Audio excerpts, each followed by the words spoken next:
Daddy still on the beat.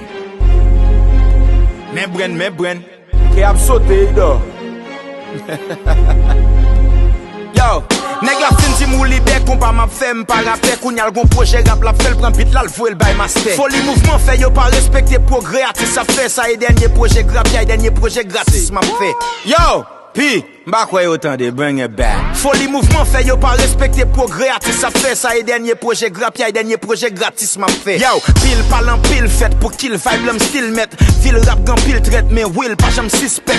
Deal m'pas nan ti jouet pour le chill avant m'click click. Puis on parle dans biscuit tout si boy nan bif. Façon de droit pop jeune 2-3 grands moun sentant qu'a prend mam. Action chaque fois dit son ti m'a dit chon kon bat maman. Pas bon blague my friend chien pas kon goût poisson à banane. Ça son rap challenge c'est pas kon garçon qu'a prend langue. OK, so pour qui ça chichi ça gen micro nan mel. Deal pour di petit ça pose pas même niveau prend mel. Game c'est cap toujours sans honte toujours sans sentiment. Même sous ta wel gen Richie ak ne pipo nan el. Bref, connaissez folie intellectuelle. Pas noter bail sous ça de la palote qui intel. Si yo rap c'est cajou, pas mal pour réparer. Li pas gen mettre pas fait jaloux, c'est quitter le bail pour nous séparer. M'a met deux trois frappes dans nous dès le départ m'pat nan ran nous. Master brain foot puis fuck nous al fait débat maman nous. Ay foot, si saisier pas toute porte l'argent ouvert. M'kon nous pas nek remet faire ouais pour la louer poche cap prend Uber. Bon Dieu fait mémoriser style Djibobi en paquet. On sait le master à gagner nous mettre faire copie en paquet. Dès que ça explosé ou a dit c'est lik met Kobe en baquet. Go ti rap me fin tande m'penser c'est Toby en baquet.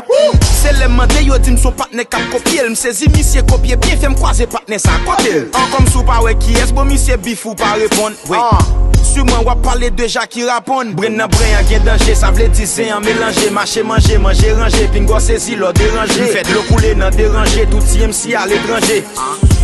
Pas gen poids pour moi à Dieu bon Dieu.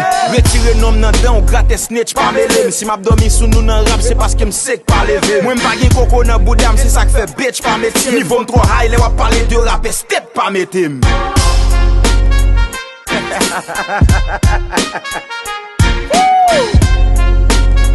Yeah. Yo tout bif moi mais répondre yo pas vaut la peine. I'm rap challenge. Au revoir mesdames à la prochaine.